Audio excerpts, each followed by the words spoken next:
A lot of our people believe that, growing up, a lot of our people grow up Catholic or Christian. Some grew up Muslim, and then often left to wonder, not left to wonder, but you're always thinking that, what you know about the Bible is what you think is true. What you've been taught your whole life is what you think is true. Because you've been taught it, your mom and dad, your parents been taught it, your grandparents been taught it. So you go all these years doing what you do, thinking that you've been taught the Bible, that you know what the Bible is, you know what it's about. You say that God is all love, but then you have certain questions about certain things that don't make sense by way of the way that the church teaches the Bible, right? Leaves you, leaves you handicapped. Doesn't give you a good overview of what's really being said in the Bible. Or you be told that you don't know God is mysterious, you don't know His ways, or we can't be perfect. So many things that we're taught that just isn't true. God is love. Most High is love. Most High also will unalive you. Okay. You have to always think that. So many things we're gonna get into some of those things tonight, and when build to a few more next week. Before I continue, just let y'all know, so a couple weeks, man. So a couple weeks away, Lord's Passover. Make sure you get your Passover feet in, right? So you got your hotel room booked. Got your tickets. You're driving. Got your gas for the car. You know what I'm saying? So y'all gonna have to be on it. I'm trying to get all those things together. So I already got I got my stuff. I got my ticket and everything ready to go. So just need y'all to make sure y'all on the same page too. See you, if you're so-called Black, Hispanic, Native American, make sure you join us out there in Atlanta for the Lord's 56th annual Passover. All right, and it's good to start there, right? Because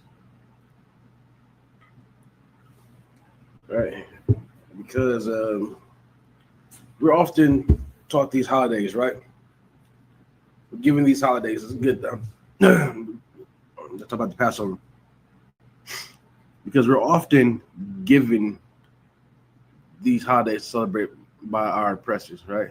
Every year we celebrate your birthday, Christmas, Thanksgiving, New Year's, Easter. You know what I'm saying? Every year you're taught to celebrate these things. And you know what I'm saying? Just can't do that. It just goes against what the Most High's will is for you. It's like, let me do one more thing real quick. Teaching, not even.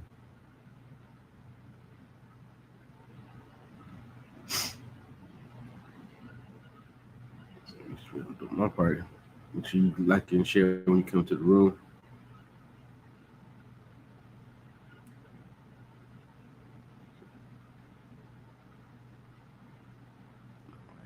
Beginning.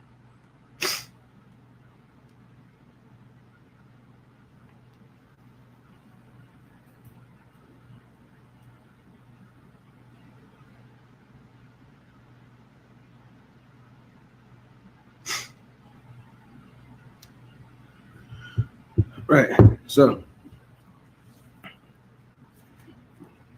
every day we're like, made to see and do things, and taught as the heathens are taught how to do things. That's where we learn all these things from. Like, you didn't really learn Christmas from the Bible. You know what I'm saying? You can't say the Christians want to prove things, but Christians can't prove where it says to celebrate Christmas.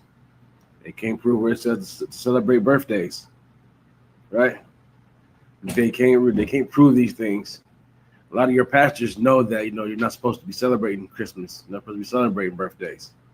Those are vain things. They have no purpose to them besides some ancient person's vanity long ago, or somebody's unwillingness to let somebody go, and so they became a story, something to that effect, right? But we'll get into it real quick.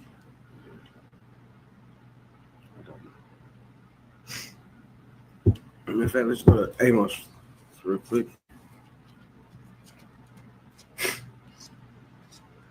Let's go to Amos. Go to Jeremiah.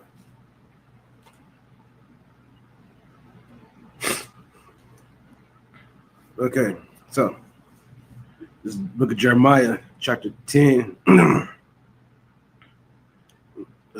verse 1. Hear ye which the word of the Lord speaketh unto you, O house of Israel. Thus saith the Lord, learn not the way of the heathen. All right, so that's the first thing the Most High wants you to know, to take account for. Do not learn the way of the heathen. We've all grown up learning the ways of heathens. Right? Particularly our oppressor. You've learned all his ways. Everything he does, we do. We are, a very image of him, because everything that he gets done, get down and dirty and do, we get down and dirty and do. No matter how wicked it is, I feel find out people wanting to be involved.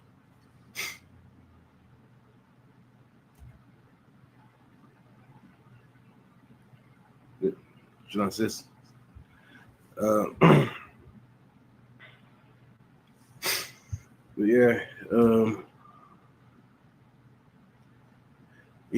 that's the first thing I do, is not to learn the way of the heathen. That's how we all grew up. We all grew up learning the ways of the heathen. We all grew up celebrating Christmas. And you really got to ask yourself, like, where did the thought of Christmas come from? I mean, you actually know the roots of Christmas. Yes, a lot of y'all don't really know or even stop to think. Let me see if I can pull it up real quick. Nobody thinks that, just making this up.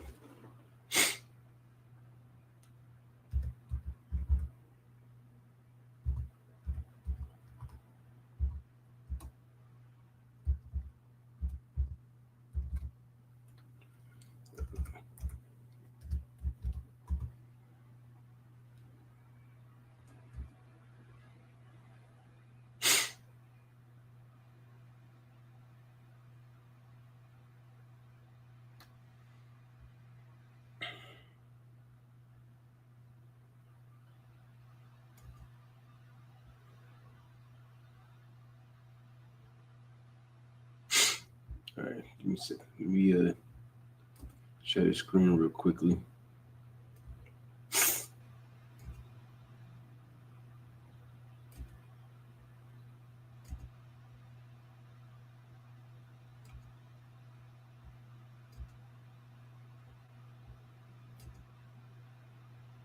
It's on there. Okay. So I can see it. It's just up. All right, so see right here, right, it says then this is Christmas origins, pagan. Christmas is a Christian holiday commemorating the birth of Jesus. Many of its traditions and the timing of its celebration have roots in pre-Christian pagan winter solstice celebrations like Saturnalia and Yule. Right?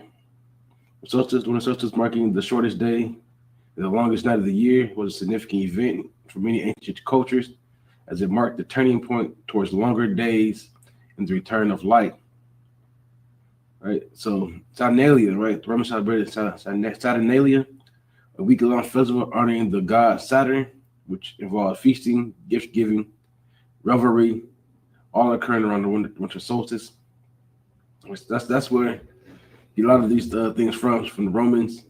You got the Germans, right? Celebrated Yule, same thing as Saturnalia.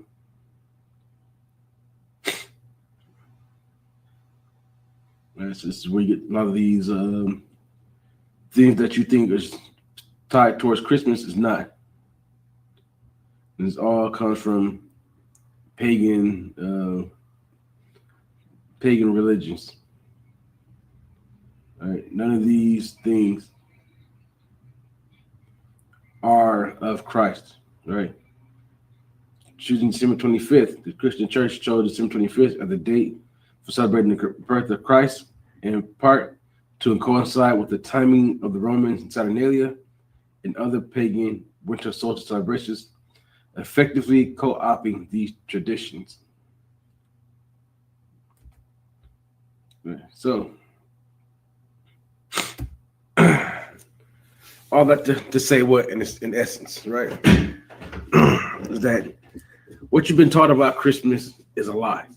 And a lot of people do not want to look up and see the lie for what it is. Like, even when you get told it's a lie, it's for the kids. It's not for the kids. It's just for you. All right. You don't want to do it because you're too brainwashed to want to do the work for the Lord. It's not much, just to not celebrate Christmas. It's not going to hurt you.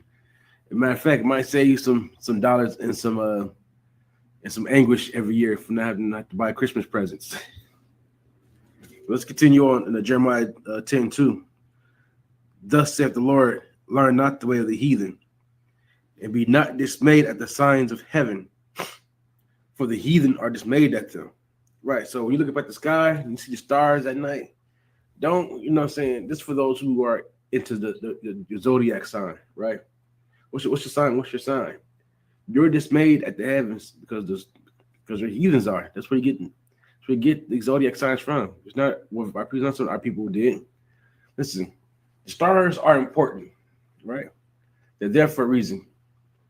Stars in the skies, the sun, the moon, all have its purpose. What's the purpose? Of telling you of navigation around this planet. Because a lot of people use the stars. Every culture uses the stars to navigate, especially if you want to see. It is essential to learn how to use the stars to navigate if you're traveling by sea, even traveling by land. Knowing the orientations of certain constellations, certain star patterns will help you know which direction you're following and how to get somewhere. Also important knowing how long the moon, the sun is up for, when they rise, when they go down. These are all things that teaches you the season of which the planet is in at that time. Right? So so stars in heaven are important. You know what I'm saying? But what they're not important for worship, that's what these other heathens have done. They have worshipped the sun, moon, the stars, and all that. They've been dismayed at them because you are as well. You've taken up after them. It's like, give me 1 second.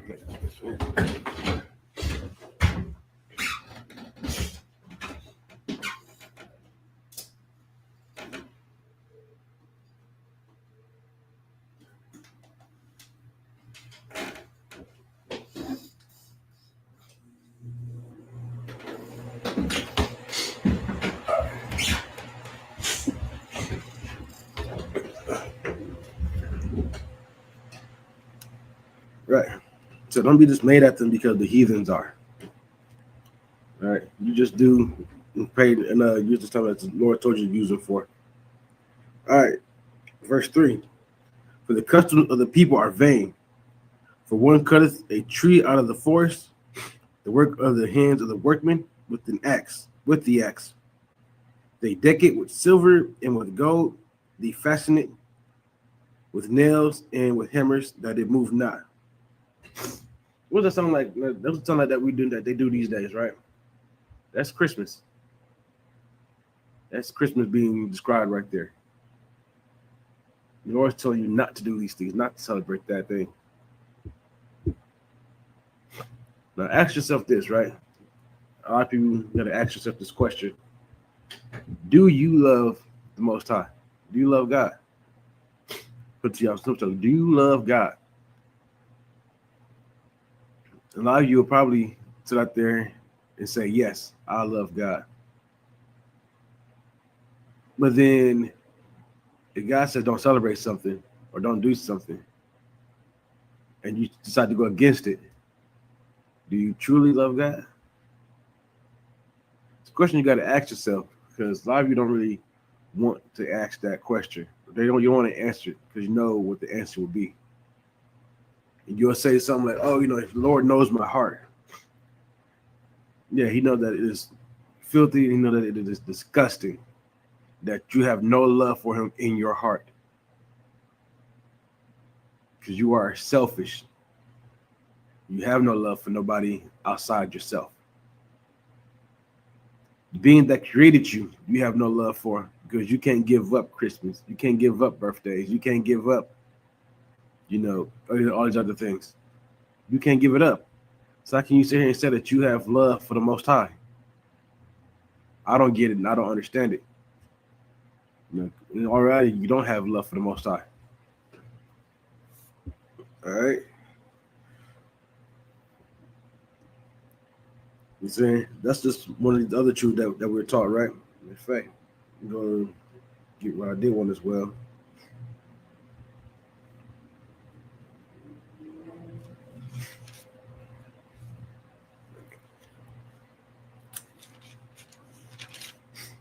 We go to the book of Amos, right?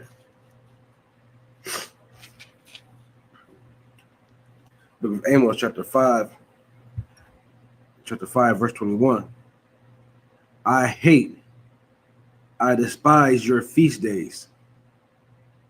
Now this is the Most High talking here. In case y'all don't know, from the Most High himself. He said that, once again, Amos chapter 5 verse 21. I despise your feast days. It's the Most High ain't with Christmas, man. He ain't with Christmas. He ain't with birthdays. I'm saying he ain't with a lot of these things. A lot of them celebrate out here. He ain't with Thanksgiving. He ain't down with it. All right. If it was not given to you in this book, right, in Leviticus, right, or the two memorials that celebrate, from the Maccabees and also from Esther, right, being the Feast of Purim and the Feast of Dedication, right. If it's not those, then anything else you're doing is vain, right? There's nothing in it. There's no gain out of it. You want to celebrate it because your son, because your oppressors have told you to celebrate. The Lord says, I despise your feast days, and I would not smell in your solemn assemblies. Though ye offer me burnt offerings in your meat offerings, I will not accept them, neither will I regard the peace offerings for your fat beasts. Right. So that's it. That's from the Most High himself. Saying he's not going to be with you. He's not with you during Christmas time. That's just it. That's the end all be all. Saying, why do you think so many things happen? Like, just think about what happened this past Christmas, right? Just a few months ago. Listen, there was so many things that went down, like here in Phoenix. Let's say Christmas Day, Christmas night, whatever. And you got people fighting and a man pulling a gun at the airport. These are things that are happening, right? And that's why the Lord just didn't with it.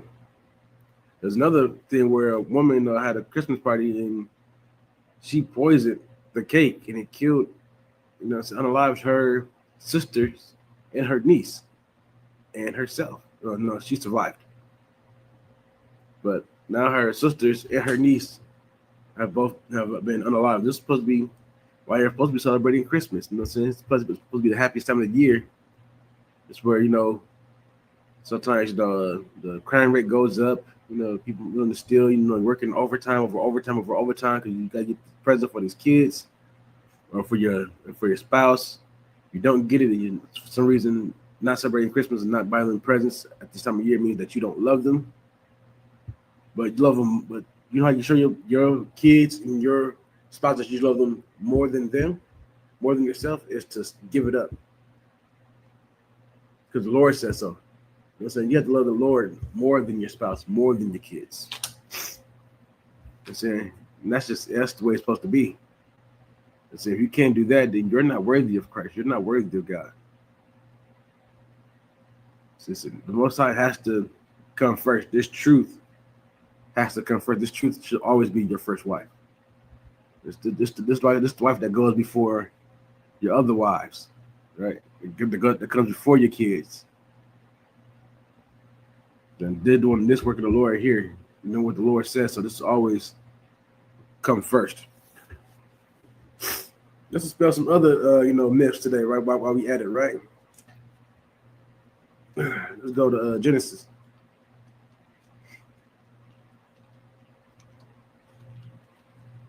Those people's favorite things to speak on.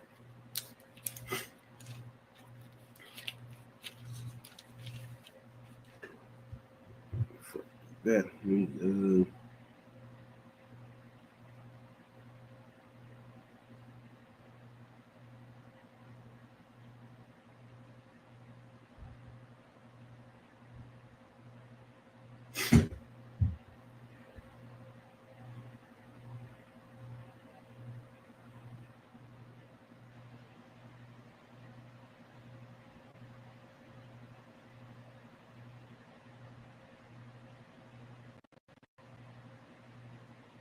all right. So y'all know that Most High created Adam and Eve. You gonna say that?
All right, Slocky. Getting back to it, right? So y'all know how Christ created Adam, when he gave him the breath of life, which is just giving Adam the laws of God to live by, not what everybody else thinks it is. We'll come to that in a second. But one of the things that's also very much true and that people tend to believe is that Eve was made from Adam's actual rib, and it's just not true. The Lord calls, just look at Genesis chapter 2, verse 21. The Lord God caused a deep sleep to fall upon Adam, and he slept. He took one of his ribs and closed up the flesh instead thereof. And the rib which the Lord God had taken from man, made he a woman and brought her unto the man. And Adam said, this is now bone of my bones and flesh of my flesh. She shall be called woman because she was taken out of man. Now, a lot of people read this and they'll assume that this is talking about him actually creating the woman from them. But I think that we got to realize that wouldn't necessarily be true, right? We go just back into the first chapter of Genesis. Chapter 1, verse 26, and God said, let us make man in our image, after our likeness. Let him have dominion over the fish of the sea, and over the fowl of the air. We jump down. Verse 27, so God created man in his own image. In the image of God created he him. Male and female created he them. Right? So, on the sixth day, right, that's when that takes place, Most High had already made mankind. He did. He already created. Adam was already walking about during this time. The breath of life that he was given was the laws Most High wanted him to follow. He was the first man to be given that, right, the breath of life. And as Eve, right? And Eve taking out a rib was not a literal rib, you know what I'm saying? She's a member of the tribe of people. And from this, he realized that he had to take a woman also from his same tribe. This is passed down. Often you read in the Bible, as it tells our people to not take women of other tribes, of other nations, of other people. You have to take a woman that is of your tribe. Thanks for checking in, Cult Media. You have to take a woman or a man that's of your tribe, of your same people, right? And you also know that this is just slang, right? To clothe the flesh thereof. We'll go to chapter 29 in Genesis, right? All right, look at Genesis chapter 29, verse 14. And this is when Jacob went to go find a wife, right? He was sent to his mother's brother. This is the book of Genesis chapter 29, verse 14. And Laban said to him, surely thou art my bone and my flesh. That's what he just told. This is what Laban told Jacob. Surely thou art my bone and my flesh. Now we know that Jacob wasn't taken out of wasn't taken out of Laban. Laban was put on him, and Jacob taken out of him. This is my family. This means what I said. This is my bone and my flesh. All right. And this is my family. So real quick. All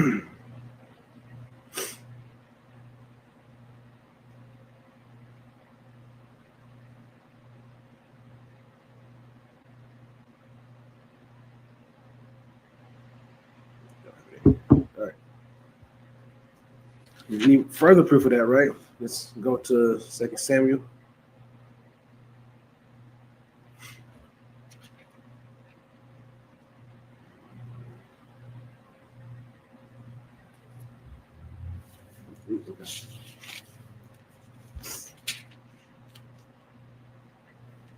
All right, this book of 2 Samuel, chapter 5, verse 1. Then came all the tribes of Israel to David unto Hebron and spake, saying, behold, we are thy bone and thy flesh. Now, are you going to not tell me that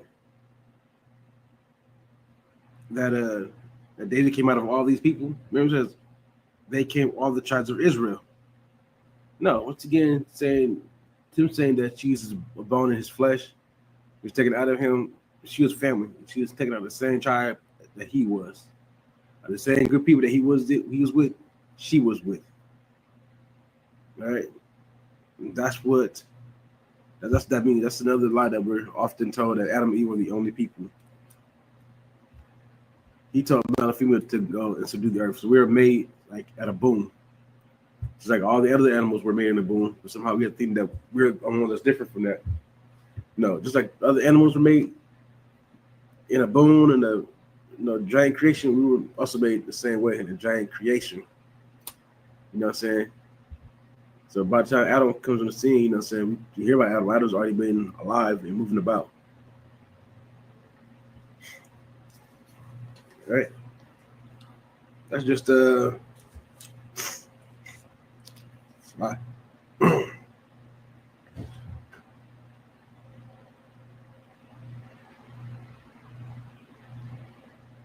yeah, man. That's one of the things that we're often taught that are lies.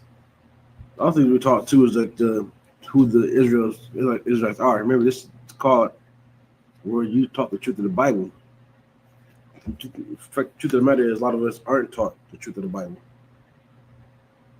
And so you just gotta go outside of the Christian church to find the truth. Nothing wrong with that. That's just how it is.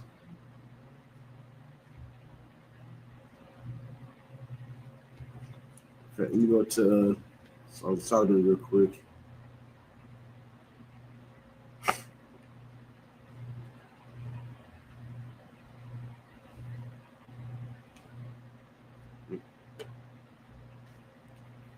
Song of Solomon, chapter 1, verse 5. I am black, but comely. O you daughters of Jerusalem, as the tents of Kedar. How many of you know what the tents of Kedar look like? Saying that he's dark, right? Let's show y'all what that would look like.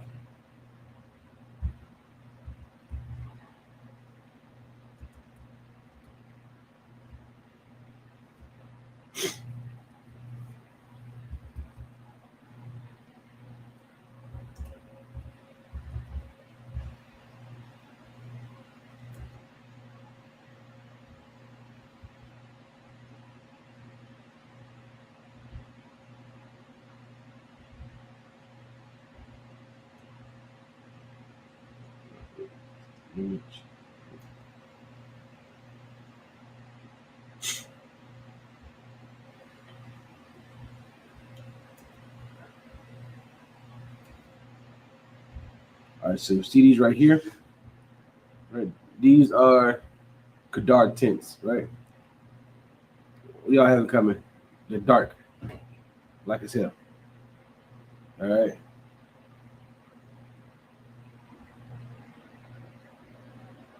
That's what Bible it says right there. So Solomon, the daughters of Jerusalem at the tents of Kedar, right? Showing that these, tents are dark. That's the person saying that's talking to Solomon, saying that I'm black but comely. A lot of Christians would tell you that black right there means that they're depressed and that they're sad, and that's further from the truth. And so just say anything and everything to not give, not want to say that these people who are speaking are Israelites and are black people.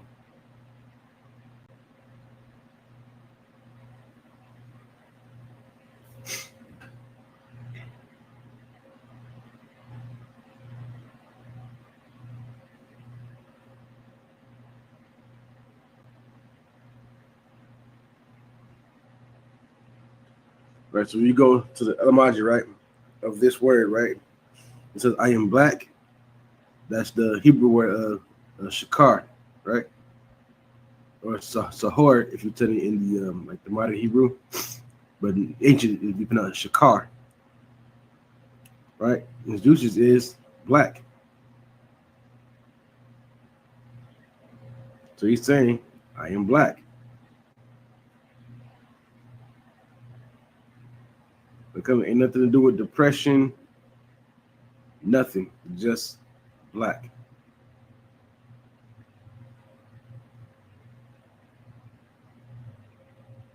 We all know that comely means handsome, beautiful, right? Saying I am black and beautiful. That's what's being said by Solomon. I am black, but beautiful. You know what I'm saying? Oftentimes where you grew up watching those movies like the Ten Commandments or Prince of Egypt or whatever else fiction media that comes out that describes people of ancient as dark skinned people.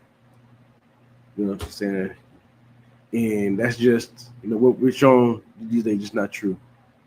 Even their science proves them wrong and saying that the farther you go back, the darker everybody is. Not saying darker, but the fact that there's like white man's our precious complexion is a minority on this planet. It really is. Everybody else on this planet is of a darker brown skin tone, ranging from very light to very dark. All right, this is what it is. So you got this mix, you got the range of melanin, what's through all people, saying that are saying called melanated, right? Saying the color range is just there. There's billions of people like that versus like the millions of people who aren't like that. I should tell you something. And if you still think that's just kind of like a pour right there,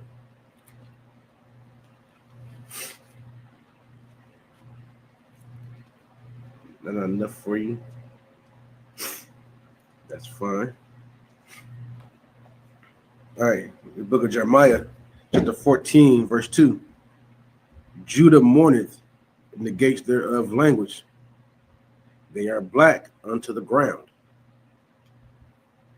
All right. So once again, you got the color right there in check, right?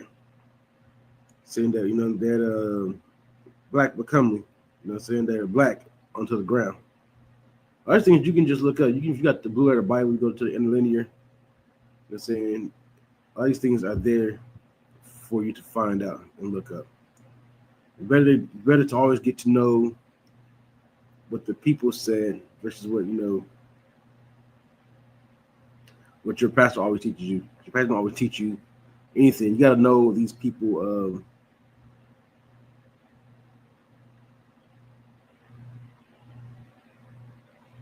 You know the culture behind everybody, right?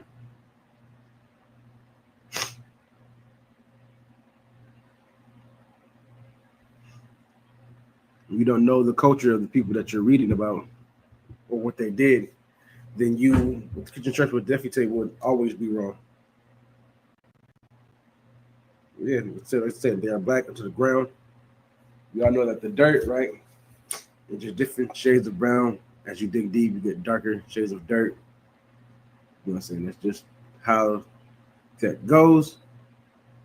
There's a bunch of color scriptures in the Bible that gives you a description of how these people looked. I'm saying one of the disciples was called Niger, which is just the ancient form of saying nigga. Nigga just means comes from the word of negro.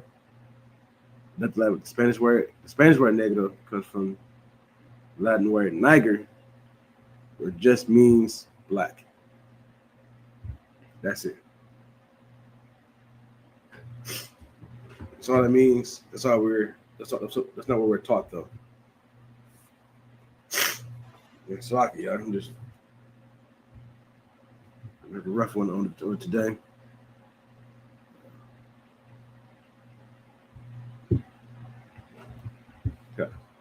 Yeah.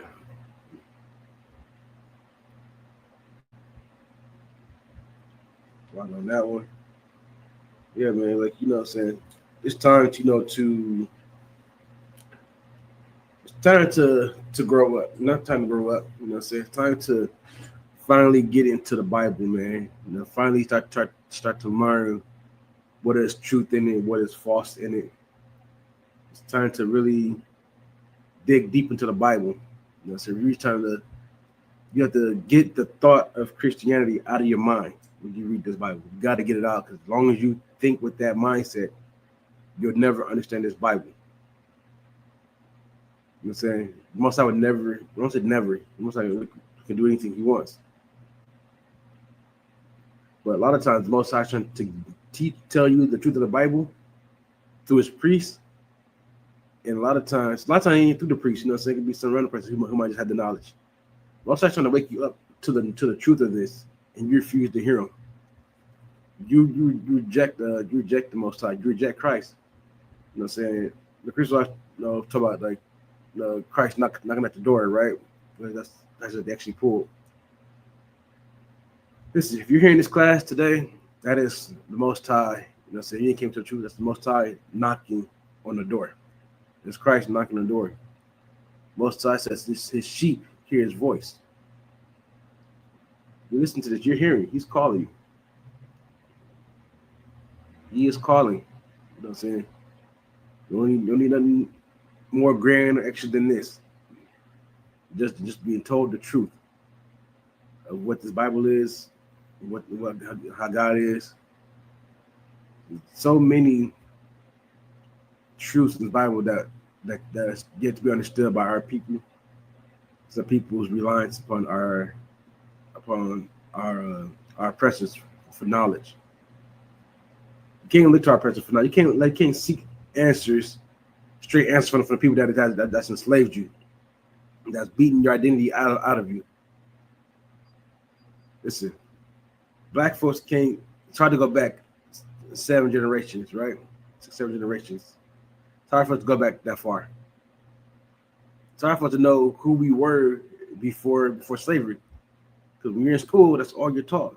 The white man system, that's all you're taught is, we were brought over as slaves from the west coast of Africa. Then they tell you, when you start getting a little bit smart, a little bit wiser, then they'll say, Africans sold Africans. Africans are a whole different tribe. They were the tribe of Ham, right? That's who they just said from. They're not even our people. They knew who they were selling to. They said to. You think it's not true?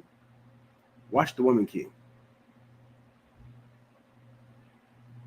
These people knew who they were rounding up and selling to the white man. It's not no secret, man.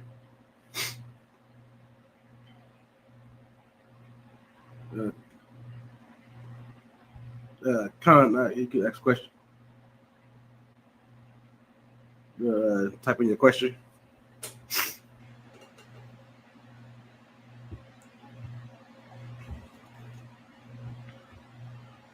Yeah, man. I'm saying the truth of the matter is that we are the people of this book, right? We are the people that that are God's chosen people. You feel me? It's saying God only chose one group of people to give his laws to.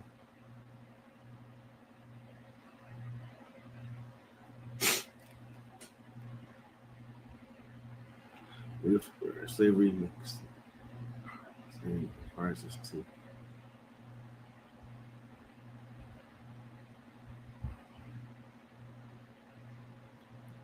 Okay, all right. So if slavery makes you or requires you to shave as it pertains to safety, I would have to know like what you do for work. You know what I'm saying? What's your slavery? Because a lot of times let's say that you're a cook, right? You know what I'm saying? They got like the net you can put over your beard, or just the beard you have to be like full. You know what I'm saying? Like full, like like that. The beard can be close to the skin. That helps. You can also look to getting there's a form, right, where it says that that your beard is part of your religion. And once you turn that in, all right, they have to things like that. Yeah, call up. You know what I'm saying? Talk about that one a little bit more over the phone. So with that, right? There's forms that you can get to take to work. It says that you can have your beard out.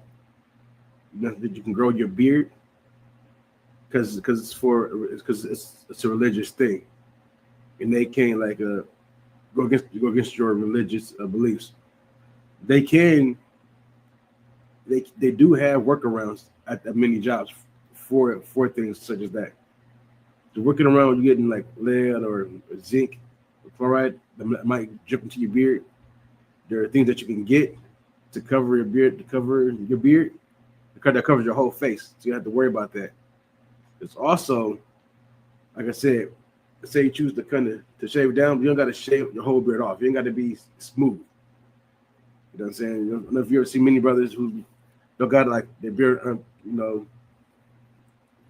fully grown out. You know what I'm saying? So that's something you can look into. Definitely, you got the number. Hit up, call it the school. You know, you definitely know what you do for your slavery.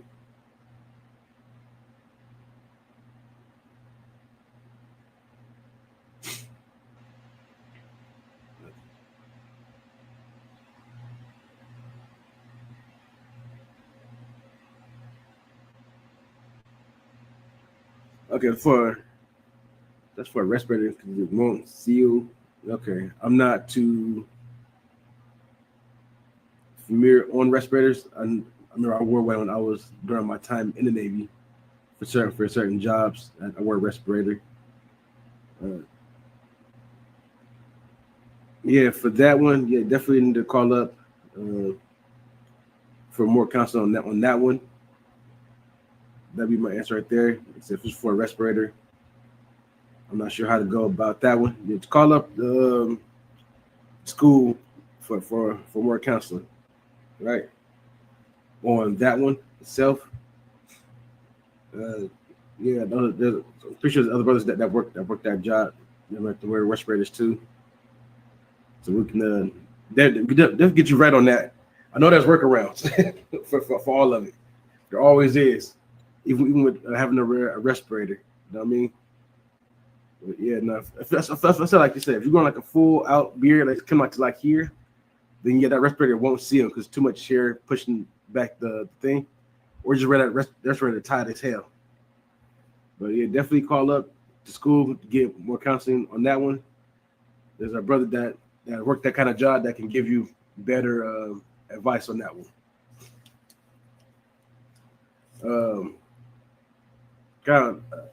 With that's gonna be today's class. So remember, if you always like, comment, let's say share class. That's how you push the truth out. Also, again, listen, coming up in a couple weeks, listen, April 12th is the Lord's 56th annual Passover. You see right there, it's going on the screen down in Atlanta. Make sure you pay your Passover fee. Make sure you pay your tithes. All right, like I said, make sure you got your tickets, plane tickets, your bus tickets, train tickets. You got your gas money for the gas you're driving.